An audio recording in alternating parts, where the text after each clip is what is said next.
쓸모아 수도권 대유행이 우려되고 있다. 이태원 집단 감염 사태 이후 수도권의 연일 확진자가 증가하면서 불안과 우려가 끊이질 않고 있습니다.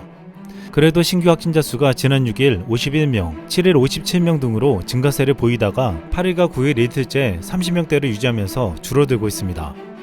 방역당국은 지속적으로 수도권에서 대유행이 우려된다며 경각심을 늦추질 않기를 바라고 있습니다. 그동안 방역당국은 생활치료센터 29개를 운영했고 환자 4,915명이 입소해서 이 중 3,955명이 완치해 격리 해제됐습니다. 지난달 23일 퇴소한 한 확진자는 편지를 통해 생활치료센터 의료진들에게 감사를 전했습니다. 이 입소자는 지난 4월 23일 자녀의 돌잔치 참석을 위해 미국에서 입국한 뒤 확진 판정을 받아 생활치료센터에 입소했습니다. 이 편지에는 최대한 배려해준 의료진과 운영진의 노고에 깊이 감사드린다며 이렇게 써 있었습니다. 열심히 일하시는 여러분들을 보며 대한민국이 정말 선진국이고 훌륭한 나라임을 느꼈습니다. 이곳에 뿌리를 둔 제 정체성에 자부심을 가지게 되었습니다. 그는 이렇게 진심으로 한국에 대한 감사를 표했습니다. 한국은 여전히 바이러스를 완전히 떨쳐내지 못했지만 방역에 가장 높은 성과를 냈다는 것은 부인할 수 없는 사실입니다. 이런 한국에서 K방역이 성과를 낸 모습에 세계적인 석학이 중요한 지점을 언급했습니다. 지난 8일 외교부 유튜브 채널에서 정의란 무엇인가의 저자로 유명한 세계적인 석학 마이크 샌델 교수 인터뷰가 공개되었습니다. 샌델 교수는 주변국들에 비해 볼 때 한국이 성공적인 방역 성과를 거둔 이유 중 하나는 넓은 의미의 공동체 의식과 사회적 결속력이 있다며 미국과 여러 유럽 국가에서는 기부활동이 줄지어 일어나지만 한국은 자선과 기부를 넘어선 행동이 나온다고 평가했습니다. 이것은 정부활동과 별개로 사회 안팎에서 자발적으로 나온 협조라며 입주민들과 소상공인들에 대한 배려로 월세를 내린 건물주들이 있었다며 미국인으로서 경의를 표할 만큼 무척 인상 깊었다고 말했습니다. 또한 한국 시민들 상호 간의 배려와 존중은 효율적인 정부조차 혼자서는 할 수 없는 일이라고 말했습니다. 이 같은 샌델 교수의 말처럼 한국의 시민들은 함께 바이러스와 싸우며 서로 돕는 모습을 보여주었습니다. 이런 가운데 미국의 한 연구소에서 중요한 연구 결과가 나왔습니다. 미국 버클리 캘리포니아 대학의 연구진들은 한국과 미국, 프랑스, 중국, 이탈리아, 이란 등 6개국에서 봉쇄령 등 감염 확산 억제 정책의 효과를 분석해 지난 8일 발표했습니다. 연구 결과 사회적 거리두기와 휴교 등 강력한 억제 조치가 없었다면 한국인 10명 중 7명이 감염될 수 있다는 것이었습니다. 잘못하면 무려 한국인 3,800만 명이 걸릴 수도 있었다는 연구 결과였습니다. 지난해 기준 한국 인구가 5,184만 명이었던 것에 비춰보면 73.3%가 억제 조치로 감염을 피한 것입니다. 영국 임페리얼 칼리지 런던의 연구진도 이날 비슷한 연구 결과를 발표했습니다. 영국을 포함한 유럽 11개국에서 봉쇄령이 310만 명의 목숨을 구했고 감염률을 평균 82%나 낮췄다는 것입니다. 임페리얼 컬리지 런던 연구진은 지금까지 연구 대상 국가 인구의 약 3에서 4%만 감염된 것으로 나타났다며 지금은 이 전염병의 시작에 불과하다. 우리가 집단 면역에 도달하기까지 아직도 멀었다고 밝혔습니다. 연구진은 감염 확산 억제를 위한 일부 조치를 시행하는 한에서 경제활동은 어느 정도 정상화할 수 있다고 밝혔는데 워싱턴 포스트는 이번 연구 결과가 공격적이고 전례 없는 봉쇄령이 방대한 경제적 타격과 실직을 낳긴 했지만 바이러스의 기하급수적인 확산을 멈추는 데는 효과적이었음을 보여주는 것이라고 말했습니다. 그런데 여기서 중요한 것은 수많은 유럽의 국가들은 봉쇄령과 이동 제한, 상점 폐쇄 등을 통해서 확산을 멈출 수 있었지만 한국은 이 같은 봉쇄령이나 제한을 하지 않고서도 바이러스와 싸웠다는 것입니다. 이 같은 차이를 만들어낸 것은 초기부터 주목받아온 공동체, 시민의식이었습니다. 이 때문에 한국의 방역은 한마디로 시민의식의 승리라는 말이 나오고 있습니다. 미국과 영국, 프랑스 등 많은 나라들은 봉쇄가 해제되자 해변공원에 사람들이 바글바글 모여들었습니다.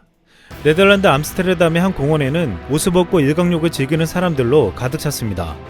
아직도 확진자가 수백 수천 명이 나오는 상황에서 선진국이라 불렸던 나라들의 시민들은 사회적 거리두기를 따르지 않았습니다. 그들은 확산세가 걷잡을 수 없이 퍼질 때도 정부를 향해서 자유를 달라고 시위하며 항의했습니다. 바이러스가 자신뿐만 아니라 우리의 이웃의 생명까지도 위협한다는 사실은 그들에게서 찾아보기 힘들었습니다. 일본 마이니치 신문 호리야마 아키코 서울지국장은 한국의 모습에서 놀라운 다른 점을 보았다고 했습니다. 위치정보와 신용카드 결제정보, 감시 카메라 등 빅데이터를 활용하는 한국의 감염자 추적 시스템은 개인정보 보호에 민감한 국가에서는 도입하기 어려운데 이게 한국에서 가능했던 것은 국민과 의사소통을 잘했기 때문이라고 했습니다.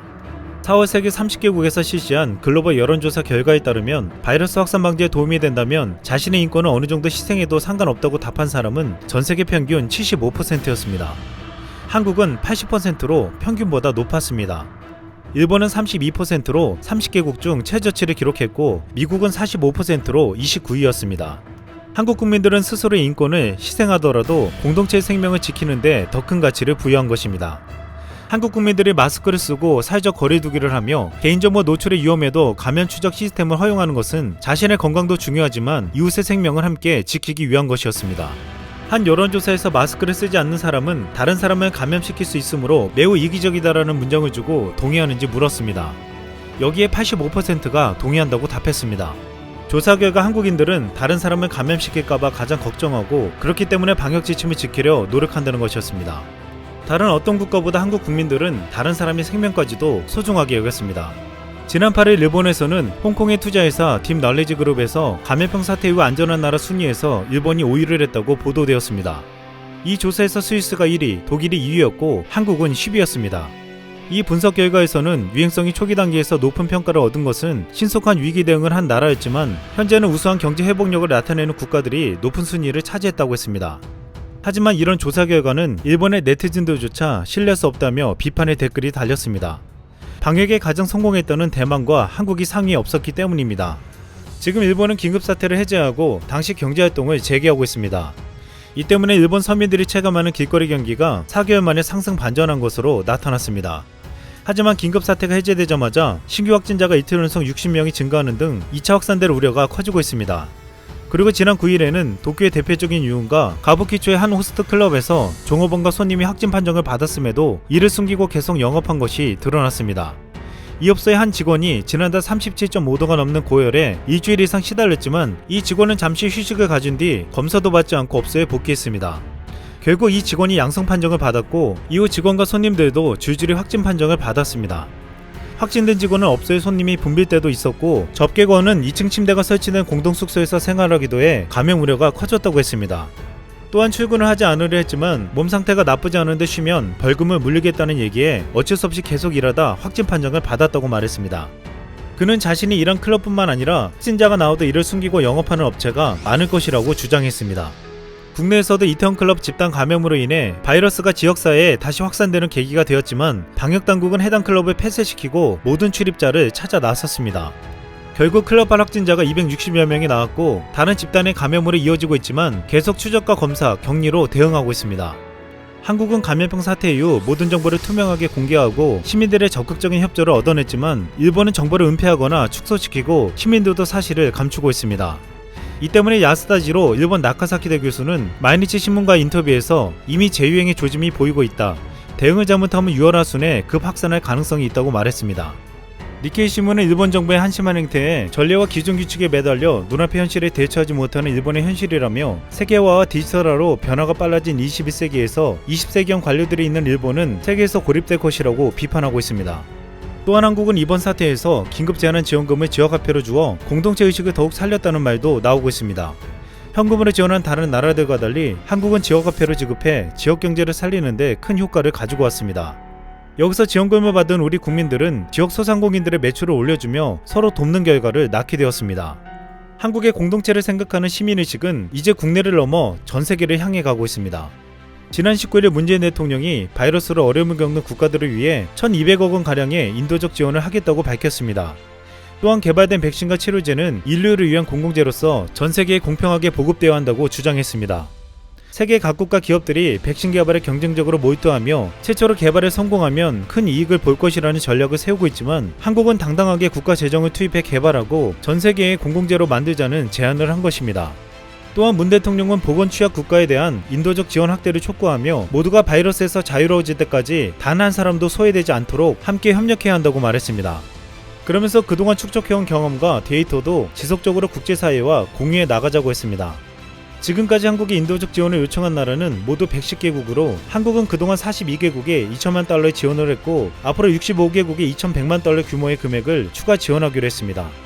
한국은 그동안 진단키트와 방호복 등 방역물품을 전 세계에 수출했고 이제 재정적으로 어렵고 의료 환경이 취약한 나라들에게는 무상으로 제공하고 있습니다. 한국은 K방역을 성공시킨 서로의 생명을 지키는 시민의식으로 이제는 전 세계 사람들의 생명을 지키는데 앞장설 준비를 하고 있습니다. 마이클 샌델 교수는 한국 외교부와의 인터뷰에서 이런 마지막 말을 남겼습니다. 서로가 서로에게 의지하고 있음을 아는 사이로 나아가고 그로부터 더 큰 의미의 공공선에 이르게 되기를 바란다. 이상 쓸멍이었습니다.